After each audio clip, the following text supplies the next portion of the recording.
Well, hello there, and greetings from Brazil. I've been in Brazil all week, and it's been an amazing time. Lance Wallnow's been here, and Stacey Campbell, and Arlene Westerhoff, and many others from all around the world. And there's been all kinds of economic leaders who joined in the summit earlier this week. And now we're in a conference, and so I'm getting ready to go into a meeting in a few moments, so I won't share too long with you. But today in the session we were talking about Reformation, because transformation is really on the Lord's heart right now, talking about the transformation of nations, and that we are looking to see God move on leaders and breathe on his people to bring forth new leaders in this hour who will conquer media and business and education and entertainment and government and all those areas of influence in society. Because it's not just about soul winning, bringing souls into the kingdom, although that is always a priority on God's heart, but we want to see the kingdom come. We want to see the kingdom established in the nations, and to do that we need to have a voice in the world. And we were talking about the whole education system, of course, is a target that we need to really bring before the church right now to pray into, but also to invade that mountain of influence. Because if the children are made by law to go into school and learn things that are concepts and values that are contrary to the Bible, we're going to be in trouble, because that whole next generation, their mind is going to be molded towards things that are not godly. And so as a man thinks, so is he. And so we really need to step up. I mean, years ago, of course, when the education system was very new in the nations, it was mainly the church that founded it. Even the Ivy League universities were founded by Christians, but everything is so far away from that now. So we cannot neglect, in fact, we have neglected that mountain. So we have to really do something about that now. And of course, government, business, everything's the same. We need reformers to be raised up in this hour.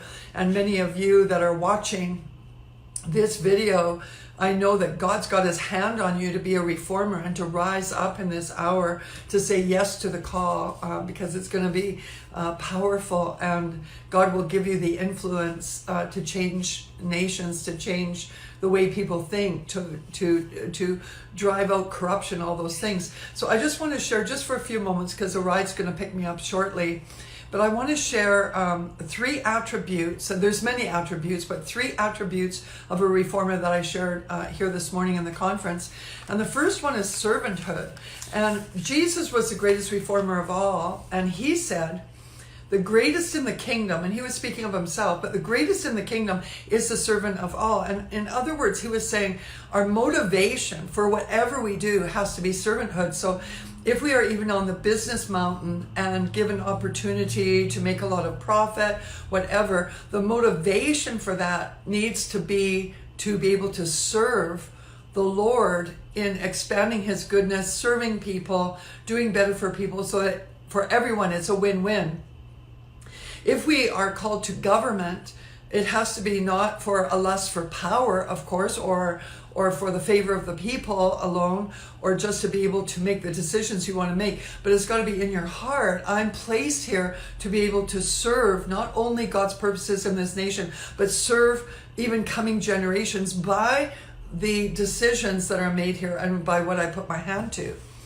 And that we would always want to see, of course, in our servanthood, like Jesus said, or it says in the Psalms rather, that the Lord takes those who are in the dung heap and sets them amongst the princes of the earth. So you can see the way that he serves. He brings us from nothing into something. And so when we are graced with blessing, that is what we need to do for others as well. The second one, the second attribute of a reformer is that they are dreamers. And if we're going to make change in culture, we have to start dreaming, looking beyond the box, looking beyond what is there, because it is so easy to look at all the hardships, all the hard stuff, all the negative stuff, and get stuck in that. But a true reformer will dream the solutions. They will dream beyond that, and their heart will be stirred to do things in God that maybe look impossible to the natural. But God wants to, set people into their place. And I really wonder sometimes if David, when he was in the field, if he used to dream about being the king of Israel. Did he dream about that? And in a way, I think he did, because dreams are partnerships with God. As we worship him, he gives us dreams. He starts to speak into our life, and then we can partner with him. And some of you that are watching, you're afraid to dream because you've dreamt before, and it says hope deferred makes the heart sick. So I think it's easier for me not to dream, but I want you to rekindle dreaming, because you need to dream. You need to dream in order to change situations. So you could be in even a personal situation right now that looks horrific, but can you dream your way through it? Can you see the potential of what God wants to do in your personal life in that area, and dream big and hold on to it? Because if you can dream for yourself, then you can dream beyond yourself too, and you can see culture changed. And I know that one of my dreams was to see modern day slavery annihilated, and we just started dreaming about the possibility of that and started putting our hands to it. And God opened up the doors and opened up opportunities for us to annihilate certain situations that were going on. So don't be afraid to dream, because reformers dream. One of our staff members, Jonathan Williams, just recently, in fact, he starts in his position in the White House next week, but he had a dream for a couple of years or so that he saw himself in the White House as a political photographer and even the director of photography. And so he started speaking, decreeing into that dream every day for 2 years, and actually got hired on into the vice president's office of the White House and starts next week. But he didn't just land there. It started with a dream. And he had no education. He had no formal education in the area of photography. He definitely, when he started using a camera, definitely displayed a gift. He's very gifted. But God has made room for him because he was daring to dream. He said, I want to record American history as it happens. I want to be able to capture that.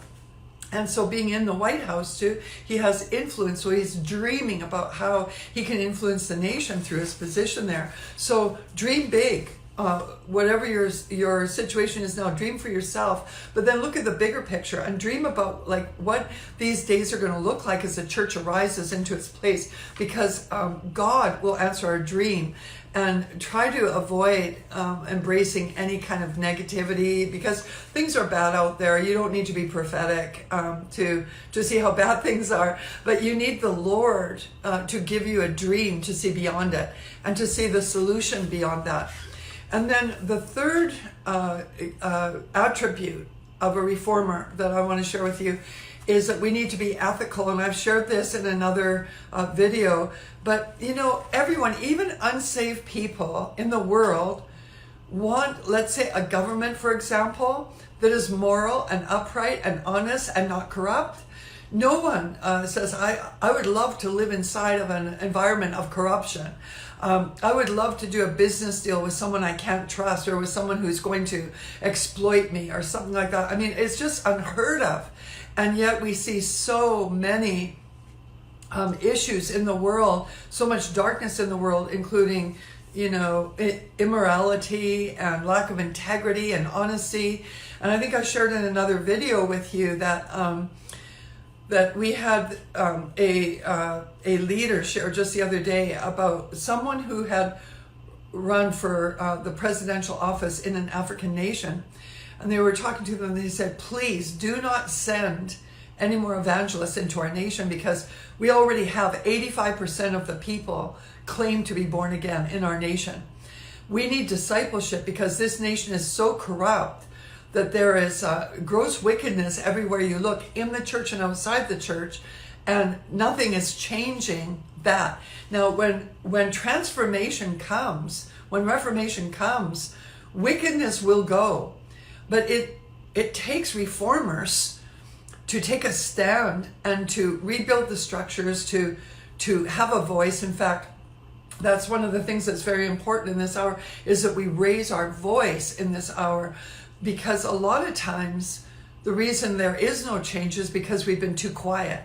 we might talk about the issue, we might be aware of it, we might even grieve over it, and it's good to grieve over an issue like that. But we need a voice to raise up the truth. I had someone at the lunch table today. They were actually joking about it, but they said, I love corruption, and I just with a loud voice said, I do not. And of course, I knew he was joking, but it was just like, we need to take that kind of stand when people aren't joking. Right? We need to be able to have a voice. And I know even in the movie industry, which is molding a lot of the next generation's mindsets and is lowering the bar for the way that we live. Sometimes you'll watch, try to watch a movie, and every third sentence there's the F word, right? Or there's immoral scenes and that. And we need to cleanse our vision from that and set ourselves apart for watching those things that are good. But also in business dealings, we need to be honest, and with our finances, we need to be honest, and we need to do away with lying and all kinds of other deception. Because if we can cleanse that in the body and become ethical believers, which we should naturally be, then we can change a corrupt system. But we cannot change a corrupt system if we are corrupt ourselves. And so I believe God's going to be putting his hand on that in this next hour. And I believe that we're going to see a people that just are longing to be holy in their behavior as well as in their standing with God. And I'm just so excited about it because I'm already starting to hear it. People are tired of all the compromise and the junk and the worldly stuff that's out there.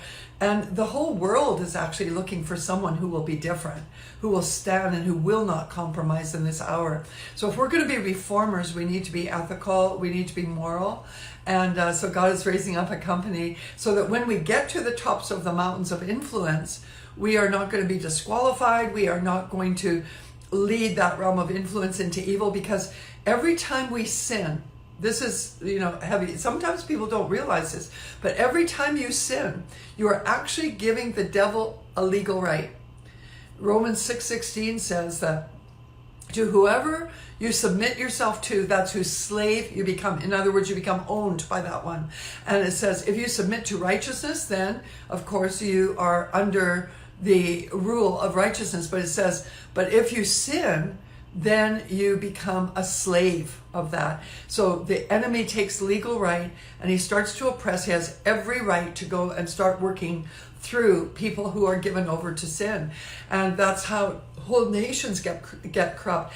And as the church goes, so goes the nation. So we actually need to be reformers in the church before we can be reformers through the church.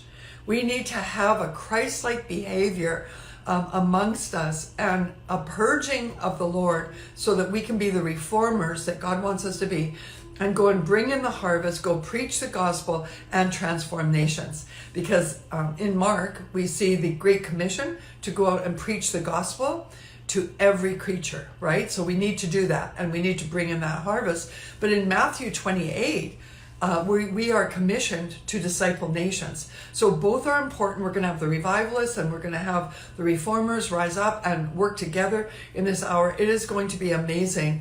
And God wants you to give your yes to the attributes of a reformer and say, yes, Lord. Yes, Lord. I will walk as a servant. I will make servanthood my greatest motivation. I embrace the cross and live for you and for your purposes and to serve others before myself. And I will be a dreamer and I will be ethical and moral. I will, because of who you made me to be. I am called to reform. Okay?